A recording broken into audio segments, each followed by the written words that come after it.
تو اگر آپ اس کو توڑتے ہیں تو وہ بالکل باطل ہو جاتی ہے. تو اسی وجہ سے خود احناف نے امام یوسف اس کے قائل ہے کہ باطل نہیں کرو. امام یوسف کا قول بڑا مضبوط ہے اس بارے میں. فَلْيُتِمَّ صَلَاتَهُ کہہ رہے نماز کمپلیٹ کرو، لیکن یہ تھوڑی ہے کہ فوراً کر لو. رک جاؤ، جب سورج طلوع ہو جائے اوپر چلا جائے تو پھر آگے سے شروع کر دو. اتنی لمبی نماز آج کل پبلک پڑھے گی نہیں، 20 منٹ تک کرے رہیں گے وہ.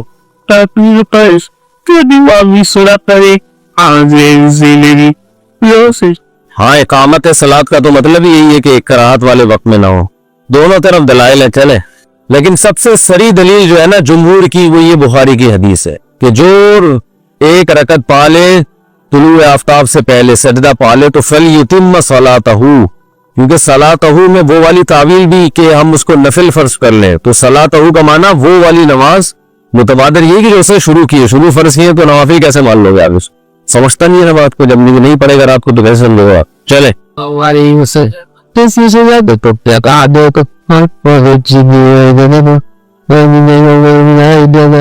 اچھا لوگ اس میں پوچھتے ہیں عوام کیا کرے جب اتنے اختلافات ہو. تو عوام تو ایک فقہ کی پابندی کرے، دوسرے کو صحیح سمجھ. پھر ایک فقہ میں اختلاف ہو جائے، جیسے حضرت ابو ہریرہ سے روایت ہے کہ رسول اللہ صلی اللہ علیہ وسلم نے فرمایا تم میں کوئی عصر سے پہلے ایک سجدہ پالے، اس سے پہلے کہ سورج غروب ہو تو اسے چاہیے اپنی نماز کمپلیٹ کرے، اور جو صبح فجر سے پہلے سجدہ پالے سورج نکلنے سے پہلے، یعنی فجر میں سجدہ پالے سورج نکلنے سے پہلے تو اسے چاہیے اپنی نماز کمپلیٹ کرے. اب یہ جو حدیث ہے نا اس میں تو صاف طور پہ بتایا ہے کہ ایک رکعت، کیونکہ سجدہ سے رکعت کمپلیٹ ہوتی ہے نا، تو جو پہلے والی حدیث تھی نا من ادرک رکعتن قبل طلوع الشمس فقد ادرک الفجر، جس نے رکعت پالی سورج طلوع ہونے سے پہلے تو اس نے فجر کی نماز پالی. ادھر توجہ، اس میں میں نے بتایا تھا امام طحاوی رحمہ اللہ تعالیٰ اس کا کیا مفہوم بیان کرتے کہ جو نابالغ بالغ ہو گیا، جو غیر مسلم مسلمان ہو گیا، جو حائضہ عورت پاک ہو گئی، اتنی دیر میں جتنی دیر میں وہ نماز کی نیت باندھ سکتی تھی تو اس نے نماز کا ٹائم پا لیا. تو ٹائم پا لیا کا مطلب یہ ہوگا رکعت کنایہ ہے دخول فی الصلاۃ سے، کہ اتنا ٹائم کہ رکعت کنایہ ہے نماز سے، نماز کا ٹائم پالے، اور ادرکہ کا معنی ہے کہ اس پر وہ نماز فرض ہو گئی. سمجھ رہے؟ باقی جو دوسری حدیث ہے جس میں اس حدیث میں وہ تعویل نہیں چلے گی، اس میں صاف الفاظ ہے کہ جسے ایک سجدہ پا لیا فَلْيُتِمَّ صَلَاتَهُ سے چاہیے کہ وہ اپنی نماز مکمل کرے. امام طحاوی رحمہ اللہ تعالی نے اس دوسری حدیث کو منسوخ قرار دیا ہے. پہلی والی کا تو دوسرا مفہوم بیان کیا نا، وہ جو انہوں نے مفہوم بیان کیا، اور یہ دوسری والی کو انہوں نے منسوخ قرار دیا. منسوخ کس حدیث سے قرار دیا؟ وہ ان تمام احادیث سے جن میں مکروہ وقت میں نماز پڑھنے سے منع کیا گیا. یہاں بہت سارے اشکالات ہوتے ہیں. ایک اشکال تو یہ ہوتا ہے کہ جن احادیث میں مکروہ وقت میں نماز پڑھنے سے منع قرار دیا، اگرچہ وہ ٹھیک ہے بہت مشہور صحاح کی احادیث ہے، لیکن احناف کا اصول یہ ہے کہ النہی عن التصرفات الشرعیہ یقتضی مشروعیتہا، کسی شرعی عمل سے جب روکا جائے گا نا تو یہ اس کی علامت ہے کہ وہ شرعی عمل درست ہو جائے گا، تبھی تو روکا جا رہا ہے. تو جب مکروہ وقت میں نماز سے ہمیں روکا جا رہا ہے تو یہ اس کی علامت ہے اس وقت نماز ادا ہو جاتی ہے، البتہ گناہ ملتا ہے. نماز ادا ہو جائے گی البتہ گناہ ملے گا. تو جب ایک آدمی نے طلوع آفتاب سے پہلے نیت باندھ لی اور درمیان میں آفتاب طلوع ہونے لگا، اگر ہم اس کو یہ حکم دیتے کہ نماز توڑ دو تو عمل بالکل باطل ہو رہا ہے، فاسد نہیں ہو رہا. لیکن اگر ہم یہ کہتے ہیں کہ یعنی نماز تو باطل ہوگی تو توڑ ہی دیں گے نا اس کو، کیونکہ باطل کا مطلب تو کلا تھا نا، وہ اس کا ہونا نہ ہونا برابر ہے. اور اگر ہم یہ کہتے ہیں کہ نبی صلی اللہ علیہ وسلم نے اس وقت میں نماز پڑھنے سے منع فرمایا ہے، یہ اس کی علامت ہے کہ نماز ہو جائے گی، تو اس کا مطلب یہ کہ ہو تو جا رہی ہے نا نماز اس میں. بھئی ایک رکعت آپ طلوع آفتاب سے پہلے پڑھو، ایک رکعت طلوع آفتاب کے بعد پڑھو، تو نماز ہو تو جائے گی. فاسد ہوگی یہ کہہ سکتے ہیں آپ. تو فاسد ہونا باطل ہونے سے تو بہرحال بہتر ہے. ایک طریقہ یہ ہے کہ آپ نماز کو توڑ دیں اور بالکل وہ ایک رکعت جو آپ نے پڑھی تھی وہ کیا ہو جائے؟ باطل. اور دوسرا طریقہ یہ ہے کہ اس کو باطل ہونے سے بچانے کے لیے فاسد طور پہ پڑھ لیں. تو لا تبطلوا اعمالکم بھی تو ہے نا قرآن میں کہ اپنے عمل کو باطل مت کرو، تو وہ بھی تو آیت اس حدیث سے، یعنی آپ نے جو لاجک پیش کی ہے تو قرآن کی آیت اس سے بھی تو ٹکرا رہی ہے نا. تو اس کا جواب حضرت حکیم الامہ مولانا شرف علی تھانوی رحمہ اللہ تعالیٰ نے بوادر النواظر پر اس پہ بڑی زبردست بحث کی ہے. ان کا رسالہ ہے نا، بہت خاندانی رسالہ ہے مرشد تھانوی رحمۃ اللہ علیہ، اس میں عربی میں انہوں نے حضرت نے اس پہ رسالہ لکھا ہے، اس میں اس کا جواب یہ دیا ہے کہ یہ جو حدیث میں آتا ہے نا کہ نبی صلی اللہ علیہ وسلم نے مکروہ وقت میں نماز پڑھنے سے منع کیا ہے، تو یہ نہیں نفی کے معنی میں ہے۔ ایک تو یہ کہ یہ قاعدہ کلیہ نہیں ہے کہ تصرفات شرعیہ سے ممانعت یہ مشروعیت ہی کی، یہ اکثری قاعدہ کلی نہیں ہے۔ دوسری بات یہ کہ بہت سے روایات میں لا صلاۃ کے الفاظ بھی ہیں کہ جو طلوع آفتاب کے وقت نماز پڑھتا ہے لا صلاۃ، اس کی نماز سرے سے ہوتی نہیں ہے۔ تو اگرچہ لا نفی جنس بھی بعض دفعہ مشروعیت کی نفی کے لیے ہوتی ہے، مشروعیت کی نفی کے لیے نہیں ہوتی، کمال کی نفی کے لیے ہوتی ہے، لیکن دونوں طرف جب احادیث ہے تو کہتا ہے کہ ہم نے نماز کو اگر ہم بالکل باطل قرار دے تو اس کی قضا لازم آئے گی، باطل قرار نہ دے تو قضا لازم نہیں آئے گی، تو احتیاط کا تقاضا یہ کہ باطل قرار دیا جائے تاکہ مبتلا بھی پر قضا لازم۔ تو احتیاطاً ہم نے طلوع آفتاب کے وقت نماز کو فاسد کہنے کے بجائے احتیاطاً ہم نے باطل کہا ہے، یہ انہوں نے اس کا جواب دیا ہے، سمجھ رہے ہو؟ لیکن بہت سارے اشکالات پھر بھی ہوتے ہیں۔ اشکالات یہ ہوتے ہیں کہ نبی صلی اللہ علیہ وسلم نے یہ جو فرمایا نا کہ من ادرکا جو سردہ پالے طلوع آفتاب سے پہلے فلیتم صلاتہ، سے چاہیے کہ اپنی نماز مکمل کرے، تو اس حدیث کی کوئی مزیدار تعویل بنتی نہیں، یہ تو صاف طور پہ حکم ہے نا کہ کمپلیٹ کر لے اس کی نماز۔ یہی وجہ ہے کہ امام ابو یوسف رحمہ اللہ تعالی حنفیہ میں اسی کے قائل ہیں کہ اگر کسی نے نیت باندھ لی اور اسے پتہ چلا کہ سورج طلوع ہو رہا ہے تو وہ نماز توڑے نہیں بلکہ کمپلیٹ کرے وہ نماز۔ اور وہ کہتے ہیں کہ وہ احادیث جن میں اس وقت میں سجدہ کرنے سے منع کیا گیا ہے تو ان پر بھی عمل کرے اور اس حدیث پر بھی عمل کرے، دونوں پر ایسے عمل ہوگا کہ اسی وقت توقف اختیار کر لے، یعنی نماز کو توڑے نہیں بلکہ نماز میں رک جائے، خاموش کھڑا رہے، جب سورج ایک نیزے تک بلند ہو جائے نا اور مکروہ وقت گزر جائے تو پھر آگے نماز کو کنٹینیو کرے۔ تو امام یوسف کا قول دلائل کے لحاظ سے بہت مضبوط ہے، اس میں حنفیہ کا مشہور قول تو یہی کہ نماز بس توڑ دینا، لیکن امام یوسف کا قول اس میں دونوں طرح کی احادیث میں جمع ہو رہا ہے، سمجھتے ہو؟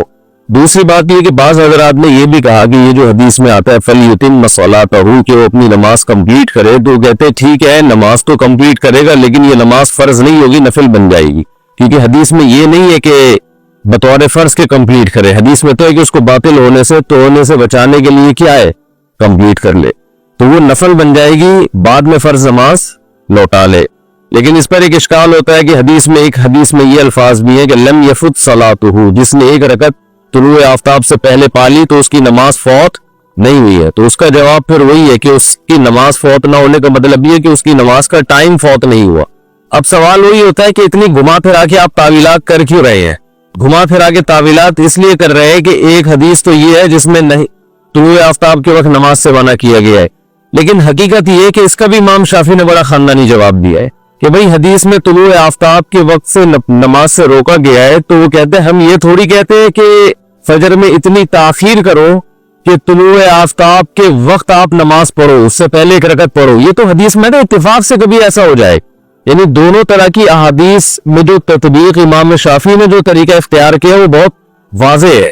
وہ کہہ رہے جن احادیث میں آتا ہے کہ اس وقت نماز حرام ہے تو مطلب یہ کہ اتنی تاخیر نماز میں جائز نہیں ہے، کسی شخص کو یہ اجازت نہیں ہے کہ فجر کو اتنا ڈیلے کرے کہ ایک رکعت کا ٹائم باقی رہ جائے، لیکن اگر کبھی اتفاق سے ایسا ہو گیا اس کو پتہ ہی نہیں چلا اور نماز شروع کر دی اس نے، یہ قضا ہونے کا ٹائم ہے، آنکھ نہیں کھلی، تو بالکل قضا کرنے سے بہتر ہے کہ ایک رکعت ہی پڑھ لے اور باقی رکعت وہ کمپلیٹ کر لے، تو گناہ تو ہوگا تاخیر کی وجہ سے، لیکن اگر کسی کے ساتھ ایسا ہو گیا تو حدیث کے مطابق پھر وہ نماز کو مکمل کر لے، نماز میں مزید تاخیر نہ کرے، سمجھتے ہو؟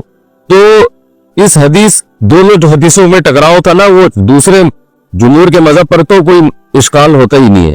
تو احناف نے یہ جو اتنی تعویلات کی ہے نا، اصل میں ایک اور حدیث ہے جو اس حدیث کے اگینسٹ ہے، وہ حدیث ہے لیلۃ التعریس والی۔ نبی صلی اللہ علیہ وسلم نے، بخاری مسلم کی حدیث ہے، رات کو آپ صلی اللہ علیہ وسلم نے آرام کیا، پڑاؤ ڈالا، تو حضرت بلال رضی اللہ تعالیٰ عنہ کو حکم دیا اذان کہیں، کسی کی بھی آنکھ نہیں کھلی، تو سورج کی جب کرن چہرے پر لگی ہے تو آنکھ کھلی، تو آپ صلی اللہ علیہ وسلم نے اس وقت فجر نہیں پڑھی، بلکہ حدیث الفاظ ہے حتی اذا ارتفعت الشمس۔ عبداللہ بن عباس فرماتے ہیں کہ جب سورج بلند ہو گیا جو مکروہ وقت ہے نا وہ گزر گیا تو اس وقت نبی صلی اللہ علیہ وسلم نے نماز پڑھی. اس پر اشکال یہ ہوتا ہے کہ وہ تو حدیث میں آتا ہے کہ یہاں چونکہ شیطان کے اثرات ہیں, نماز شیطان کی وجہ سے قضا ہوئی ہے نا, تو اس لیے آپ صلی اللہ علیہ وسلم نے اس جگہ سے کوچ فرمایا. اس کا جواب یہ ہے کہ دونوں طریق حدیثیں, شیطان کے اثرات ہونے سے تو معمولی سا کوچ کرنا بھی کافی تھا, لیکن حدیث میں الفاظ کے ارتفاعات الشمس, سورج کے بلند ہونے کا آپ صلی اللہ علیہ وسلم نے انتظار کیا, ورنہ شیطان تو نبی صلی اللہ علیہ وسلم کے ساتھ نماز میں اور بھی موقع پر حاضر ہوئے, مگر اس میں آپ صلی اللہ علیہ وسلم نے نماز کو موقوف نہیں کیا. مشہور حدیث ہے کہ آپ نے فرمایا شیطان نماز میں میرے پاس آیا, میں اگر چاہتا تو اس کو باندھ دیتا رسیوں سے اور بچے پھر اس کے ساتھ کھیلتے, لیکن مجھے سلیمان علیہ السلام کا عہد یاد آیا کہ جنات اللہ نے کس کے قابو میں دیے تھے, سلیمان علیہ السلام کے قابو, اس لیے میں نے اس کو قید نہیں کیا. تو وہاں واضح بات یہ ہے کہ نبی صلی اللہ علیہ وسلم نے فجر کی نماز نہیں پڑھی کیونکہ وہ مکروہ وقت تھا. آپ یہ کہہ سکتے ہیں کہ نماز جب قضا ہو گئی تو پھر احتیاط اسی میں کہ مکروہ وقت میں نہ پڑھی جائے, سمجھ رہے ہو؟ آپ یہ کہہ سکتے ہیں نا کہ جب نماز قضا ہی ہو گئی تو اب مکروہ وقت میں پڑھنا تو ٹھیک ہے, نہیں ہے, بات تو اس کی ہو رہی ہے کہ ابھی قضا ہوئی نہیں ہے, ایک رکعت آپ کو طلوع آفتاب سے پہلے مل گئی ہے. آپ لوگ کے نہ اشکال سمجھ میں آ رہا ہے نہ جواب سمجھ میں آ رہا ہے, بیٹھے میں ایسے جیسے پڑھ رہی. علمی ذوق ہوتا ہے نا تو انسان کو پڑھنے کا مزہ بھی آتا. جو تھکا ہوا گھنٹہ ہے ہم آپ 7واں گھنٹہ, سب سے تھکا ہوا گھنٹہ یہی ہے نا, تھکے ہوئے ہوتے ہیں اس وقت, پہلا گھنٹہ ہونا چاہیے. ہاں تو کیا کرے, اشکال جواب تو یہی تو ہے نا, علم میں یہی تو ہوتا ہے, اشکال ہے تو جواب, اشکال ہے تو جواب ہے, تحقیقات تو اسی کو کہتے ہیں. اور میں تو بہت مختصر کر کے بتا رہا ہوں کیونکہ میں اگر پوری ڈیٹیل پورا تو 2 مہینے اسی میں لگ جائیں, تو میں تو خلاصے کے طور پر بیان کر رہا ہوں. آگے چلو, اس کا جواب یہ ہے کہ دوسری حدیث میں آتا ہے, صحیح حدیث ہے, من نسی عن صلاۃ او نام عنہا فلیصلیھا اذا ذکرھا فإن ذلک وقتھا, اور ایک حدیث میں آتا ہے فإن ذلک کفارۃ لھا, کہ جو نماز بھول جائے یا سو جائے تو جب اس کی آنکھ کھلے گی یا جب اس کو یاد آئے گا تو اس وقت فوراً پڑھے, وہ یہی اس کا ٹائم ہے اور یہی اس کا کفارہ ہے کہ فوراً پڑھے. سمجھ میں آ رہی ہے بات؟ تو جمہور تو اسی کے قائل ہے کہ جیسے ہی آپ کی آنکھ کھولے تو وہی وقت ہے, اس وقت نماز پڑھنا فرض ہے آپ کے اوپر. احناف کہتے ہیں کہ شرعی ضرورت کی وجہ سے تو ڈیلے کیا جا سکتا ہے کیونکہ قضا ہو گئی ہے, جب شرعی ضرورت نہ ہو تو اس وقت پڑھنا واجب ہے. یعنی تھوڑی سی احناف نے گنجائش دی کہ قضا تو چونکہ ہو ہی گئی ہے تو کوئی شرعی ضرورت ہو تو ٹھیک ہے, نہیں ہے تو بہرحال اس وقت قضا واجب ہے. اب سوال یہ پیدا ہوتا ہے کہ نبی صلی اللہ علیہ وسلم کی جب آنکھ کھلی تھی سورج کی کرن کے ساتھ تو حدیث کے مطابق وہی وقت تھا فجر کا, فإن ذلک وقتھا, وہی وقت تھا فجر کا. اس کے باوجود آپ صلی اللہ علیہ وسلم نے اس وقت میں نماز نہیں پڑھی ہے. تو یہ بہت مضبوط دلیل ہے کہ خود آپ نے ترغیب دی ہے کہ وہی وقت ہے اور وہی کفارہ ہے اس کا, اس کے باوجود آپ نے اس کو نماز کو ڈیلے کیا ہے. یہ بہت مضبوط دلیل ہے. تو اب خلاصہ کلام کا یہ ہے کہ مولانا اشرف علی تھانوی رحمۃ اللہ علیہ نے اس پہ بحث کی ہے نا, مواد النوازل میں بڑی جاندار ہے. انہوں نے لکھا ہے کہ حقیقت یہ ہے کہ یہ دونوں حدیثیں آپس میں ٹکرا رہی ہیں, دونوں حدیثیں آپس میں ٹکرا رہی. کون سی؟ فَلْيُتِمَّ صَلَاتَهُ, یہ جو آج ہم نے بخاری کی حدیث پڑھی, مشکات کی حدیث نمبر 602, کہ نبی صلی اللہ علیہ وسلم نے فرمایا جو سجدہ آپ طلوع آفتاب سے پہلے پا لے تو اسے چاہیے کہ نماز مکمل کرے. اس حدیث کا سیدھا سیدھا مطلب بغیر تعویل کے یہی ہے کہ وہ ایسا کر لے. ٹھیک ہے, اس کا مطلب کیا ہے؟ روایت کرائنی بات کو وہ ایسا کر لے. دوسری حدیث جن میں مکروہ وقت میں نماز سے منع بھی کیا ہے, اور لیلۃ التعریس والی حدیث کہ اگرچہ وہ وقت تھا نماز کا, کیونکہ آنکھ بعد میں کھلی نا, مان جان کے تاخیر تھوڑی ہے, وہ وقت تھا اور حدیث کے مطابق وہی ادا وقت ہے, اس کے باوجود اس وقت میں نہ پڑھنا, حالانکہ نبی کے حکم کے مطابق اس میں نماز پڑھنا واجب تھا, پھر بھی نہ پڑھنا, تو وہ حدیث بالکل اس حدیث سے ٹکرا رہی. تو اب یہاں پر احناف نے یہ کیا ہے, انہوں نے کہا دونوں حدیثیں ٹکرا رہی ہیں, تو جو حدیث قیاس کے موافق ہوگی جس وقت ہم اس کے معنی کو لیں گے. تو قیاس کو یہاں حدیث پہ نہیں ترجیح دی جا رہی, بلکہ قیاس بھی تو شرعی حجت ہے نا, تو جو قیاس جس وقت جس حدیث کے موافق ہو اس کو لے لیں گے اور دوسری کو چھوڑ دیں. تو انہوں نے کہا کہ فجر کی نماز میں جب ایک شخص طلوع آفتاب سے پہلے جب فاسد وقت نہیں ہے, بالکل صحیح وقت ہے, اس وقت نماز شروع کرتا ہے, تو طلوع آفتاب تک اگر اس کو گھسیٹتا ہے نماز کو, یعنی لمبا گھسیٹنا تو نہیں کہہ رہے, لمبا کرتا ہے نماز کو, تو نماز کے دوران فاسد وقت آ رہا ہے, تو بنا اس کی صحیح تھی تو بنا الفاسد علی صحیح ہو جائے گی, یعنی فاسد کی بنا ہو رہی ہے کس پر؟ صحیح پر ہو رہی ہے. تو یہ قیاس کے حساب سے یہ کیا ہے؟ نماز فاسد ہونی چاہیے کہ آپ نے جس کامل شروع کی ہے تو اس کو وہ دیکھو یہ منت کی طرح ہوتی ہے نا نماز بھی، کہ منت بعض دفعہ زبانی ہوتی ہے بعض دفعہ عملی ہوتی ہے. تو عملی طور پر جو آپ نے تکبیر تحریمہ کہہ کے اپنے اوپر جس نماز کو واجب کیا تھا اسی کو کمپلیٹ کرنا آپ پر لازم تھا. تو آپ نے صحیح وقت میں شروع کی تو فاسد وقت میں ختم کرنے سے کیا ہو رہا ہے؟ ایک رکعت فاسد ہو رہی ہے، ایک رکعت. تو تحریمہ جو تھی نا جو بنا تھی نماز کی وہ صحیح تھی، اور اس بنا پر آپ فاسد کی بنا کر رہے ہو. تو قیاس کے مطابق جب وجب کاملاً تو ادیہ کاملاً، جب کامل طور پہ واجب ہوئی ہے جو چیز آپ پر جیسے واجب ہوتی ہے تو اسی طرح اس کی ادائیگی واجب ہوتی ہے. اور اثر میں جب آپ نے مکروہ وقت میں شروع کی تو اس کی بنا ہی فاسد تھی، تو فاسد کی بنا فاسد پر ٹھیک ہے. تو احناف نے یہاں کیا کیا ہے؟ احناف نے کہا کہ اثر کی نماز میں ہم اس حدیث پر عمل کریں گے، فَلْيُتِمَّ صَلَاتَهُ، کہ جو شخص جو ہے ایک رکعت غروب آفتاب سے پہلے پالے اسے چاہیے کہ اپنی نماز مکمل کرے. تو عصر میں ہم نے اس حدیث کو لیا اور فجر میں ہم نے وہ والی حدیث کو لیا. یہاں اہل حدیث حضرات یہ اعتراض کرتے ہیں کہ آپ لوگ قیاس کو لے رہے ہو، حدیثوں کو چھوڑ رہے ہو. تو ہم کہتے ہیں ہم حدیث کو نہیں چھوڑ رہے، ہم قیاس کی بیس پر ایک حدیث کا حکم لے رہے، یعنی قیاس وجہ ترجیح ہے. یہ دونوں حدیثیں آپس میں ٹکرا رہی ہیں. تو جو حدیث قیاس کی بیس پر ہم نے عصر کی نماز میں یہ والی حدیث لی اور قیاس کی بیس پہ عصر کی نماز میں ہم نے اس حدیث کو ترجیح دی. تو یہ حناف کے مذہب کا خلاصہ ہے. ہاں یہ ضرور ہے کہ اس بارے میں چونکہ بہرحال جمہور کے دلائل ظاہری لحاظ سے بہت مضبوط، بہت زیادہ آپ گہرائی میں جاؤ گے تو ایک الگ بات. اس لیے خود حنفیہ ہی میں ہمارے بعض فقہا نے اس میں شافعی مذہب پہ فتویٰ دیا. یہی وجہ ہے کہ علامہ رشید احمد گنگوہی رحمۃ اللہ علیہ نے بھی شافعی مذہب پہ فتویٰ دیا ہے. سمجھ رہے ہو؟ علامہ شبیر احمد عثمانی نے بھی شافعی مذہب پہ فتویٰ دیا ہے کہ اگر کوئی شخص ایک رکعت، یعنی اس پر تو سب کا اتفاق ہے کہ فجر میں اور عصر میں اتنی تاخیر جائز نہیں ہے. یہ تو امام شافعی بھی اس کے قائل ہے نا کہ آپ فجر اتنی دیر کر دیں کہ آپ طلوع آفتاب سے پہلے آپ نماز ہی کمپلیٹ نہیں کریں.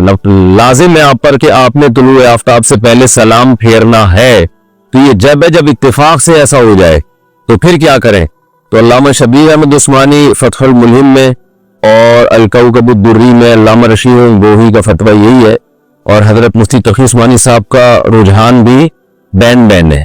وہ کہتے ہیں ٹھیک ہے فقہ حنفی یہ، لیکن اگر کوئی اس بارے میں فقہ حنفی کی رائے پر عمل نہیں کرتا تو دوسری طرف بھی بہت مضبوط دلائل ہے، وہ قابل ملامت حنفی ہو کے بھی اگر وہ اس پہ فقہ حنفی پر عمل نہیں کرتا تو وہ قابل ملامت نہیں ہے. سمجھتے ہو کہ نہیں سمجھتے تو وہ اسی رائے پر عمل کر لے تو بھی ٹھیک ہے. اور علامہ رشید گنگوہی نے تو بہت اس پہ سخت وہ کیا ہے، لیکن مولانا تھانوی رحمۃ اللہ علیہ کی رائے وہی ہے جو عام حناف کی رائے ہے. مفتی رشید احمد صاحب رحمۃ اللہ علیہ نے یہ لکھا ہے کہ اس میں حناف کے دلائل کمزور ہیں، لیکن مخلد پر لازم ہے کہ وہ ابو حنیفہ کی رائے کو اس لیے فالو کرے کہ سارے دلائل ہم تک پہنچے نہیں ہیں. دوسری بات یہ مجتہد جس نظر سے سوچتا ہے وہ ضروری نہیں کہ وہ دوسرا مجتہد اسی نظر سے سوچتا ہو. تو امام حنیفہ کی نے کس بیس پر فتویٰ دیا، ان کی کیا، وہ پوری بات ہم تک پہنچی نہیں ہے. بہت ساری باتیں ایسی ہیں نا، بہت ساری کتابیں ضائع ہو گئی، بہت سارے حدیث کی کتابیں ایسی ہیں جو مخطوطات ہیں ابھی چھپی نہیں ہیں. یہ مصنف ابن ابی شیبہ تو بہت بعد میں چھپی ہے، پتہ ہے آپ کو یہ بات. حالانکہ اس میں بہت سارے احناف کے مستدل ہیں جو بعد میں سامنے آئے. تو بہت ساری کتابیں جو تاتاریوں کا حملہ ہوا تھا بغداد میں، بہت سارا احناف کا علمی سرمایہ باز آیا ہوا ہے. تو اس کا بھی بہت زیادہ امکان ہے کہ بہت ساری روایات اس طرح سے ضائع ہوئی ہیں. تو عین ممکن ہے امام حنیفہ، یعنی حضرت کا موقف میں پیش کر رہا ہوں کہ حضرت کی رائے یہ تھی کہ امام حنیفہ رحمہ اللہ تعالیٰ نے ان احادیث کے ہوتے ہوئے بھی فتویٰ اسی پر دیا ہے کہ جبکہ یہ حدیث ان کو معلوم بھی تھی، یا تو نا مجتہد کو معلوم نہ ہو، پھر بھی مجتہد کی بصیرت یہ کہہ رہی ہے کہ نہیں یہ جائز نہیں ہے. تو امام صاحب کوئی چھوٹے آدمی نہیں تھے، اور پھر صاحبین بھی اس میں ان پر متفق ہیں. تو حضرت کی رائے یہی ہے کہ ایک اپنی جہالت کا اعتراف کیا جائے، بھائی ہمیں اس کا جواب معلوم نہیں ہے، وہ زیادہ پڑھے لکھے تھے. لیکن بہرحال دوسری طرف بھی یہاں نہ کہ اتنی واضح اور صحیح روایت ہے. تو یہ نظریے کا اختلاف ہوتا ہے. کسی کا مقصد بھی اس میں اندھی تقلید نہیں ہے، کسی کا مقصد بھی اس میں نبی کی بات کو چھوڑنا نہیں ہے، نبی ہی کی بات کو فالو کرنا. اگر کوئی حدیث کے مقابلے میں امام حنیفہ کی بات کو لے رہا ہے تو یہ مطلب اس کا نہیں ہوتا کہ میں حدیث کو چھوڑ رہا ہوں. مطلب یہ ہوتا ہے کہ بھئی حدیث مجھ سے زیادہ کون سمجھتا تھا؟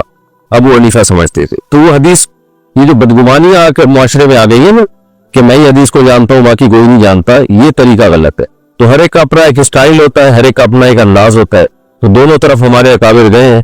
بعض نے کہا کہ بھئی اس حدیث کا ظاہر کو لیں گے اور جس میں رشید گنگوہی رحمۃ اللہ علیہ تو بہت ہوتا ہے نا، آپ کو بڑے متسلط تھے.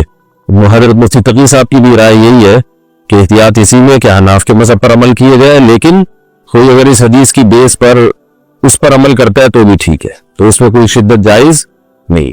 یہ حدیث ان احادیث میں سے جن کے بارے میں خود حنفیہ نے اعتراف کیا کہ اس میں احناف کا موقف کمزور ہے. بعض حنفیہ نے اعتراف کیا کہ اس میں احناف کا موقف کمزور ہے، لیکن مولانا شیخ تھانوی رحمۃ اللہ علیہ بھی بہت بڑے محقق تھے، انہوں نے اس کا اعتراف نہیں کیا کہ احناف کا موقف کمزور ہے. انہوں نے یہ تقریر کی ہے جو میں نے آپ کے سامنے کی ہے کہ احناف نے دونوں حدیثوں پر عمل کیا ہے، کیونکہ دونوں آپس میں کیا ہے، ٹکرا رہی ہیں، دونوں اپنی اپنی رائے. تو فتویٰ کس پہ دیا جاتا ہے؟ خلاصہ یہ نکلا کہ فتویٰ کس پہ دیا جائے گا. تو ہمارے ہی مدارس میں اکثر تو فتویٰ فقہ حنفی پہ ہی دے رہے، اور بعض جگہوں پر اس کے اگینسٹ بھی فتویٰ دیا جاتا ہے. دارالعلوم کرنگی میں اس کی گنجائش دی ہے، دارالعلوم کرنگی کے فتوے میں، کہ کوئی اس پر بھی عمل کرے، ٹھیک ہے. جامع الرشید سے بھی فتویٰ شائع ہوا، 2 مفتیوں کے دستخط ہوئے تھے، باقیوں کا اتفاق ابھی نہیں ہوا، وہ چل رہا ہے. تو اس میں یہ ہے کہ اس پر عمل کرے. تو مطلب یہ کہ اس میں شدت جائز نہیں ہے، کوئی بھی کسی کی رائے کو فالو کرے. سمجھ میں آتی ہے؟ اچھا، دوسرا ان فروعی مسائل میں، اختلافی مسائل میں یہ جو بعض باطل لوگوں کا طریقہ ہے نا کہ نہیں، جب تک مسئلہ حل نہیں ہوگا ہم آگے نہیں چلیں گے، تو مسئلہ قیامت تک حل نہیں ہوگا. سمجھ رہے ہو؟ جو مسئلہ بڑے بڑے علاموں سے حل نہیں ہوا وہ آپ سے کہاں حل ہوگا. تو اس میں یہی ہے کہ بھائی جس کو جو سمجھ میں آ رہا ہے کرے اور پتلی گلی سے نکلے، اور بھی ہمیں زمانے میں محبت کسی ہو. تو یہ اہل باطل کا، اس دور کے اہل باطل کا ہے کہ نہیں جی اس کو حل کرنا ہے. تو حل نہ رفع الیدین کا مسئلہ کیا حل ہوگا کہ جتنے مجتہدین کے درمیان اختلافی مسائل ہیں یہ اس وقت حل نہیں ہوئے جبکہ اس وقت دلائل زیادہ تھے اور تفقع اور بصیرت بھی زیادہ تھی. تو آج کہاں سے حل ہوں گے؟ تو یہ کبھی بھی حل نہیں ہو سکتے. سمجھتے ہو؟ بس اس میں امت کو یہ سکھایا کہ اختلاف کا تحمل کرو، جو جس رائے پر عمل کر رہا ہے اس کو جانے دو اور آگے بڑھو، کوئی اور کام کرو. چلو جی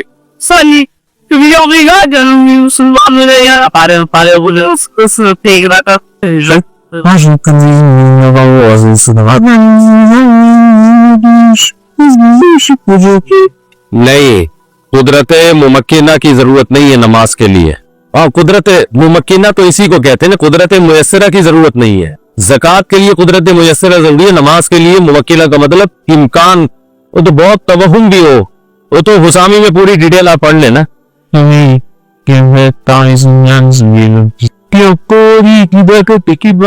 بس نماز کی ابتدا نہیں ہوئی لیکن واجب تو ہو گئی تھی نا. تو یہاں بھی تو واجب ہو گئی تھی نا، اس پر جب صحیح وقت ہے واجب ہو گئی تھی. تو جب واجب ہو گئی تھی تو اس کو مکروہ وقت میں کمپلیٹ کرنا اگر واجب ہوتا تو مکروہ وقت میں شروع کرنا بھی واجب ہوتا، کیونکہ نبی پر بھی نماز واجب ہو گئی تھی نبی کی حدیث کے مطابق. تو آپ نے مکروہ وقت میں کیوں شروع نہیں کی اس کو؟ سمجھ رہے ہیں؟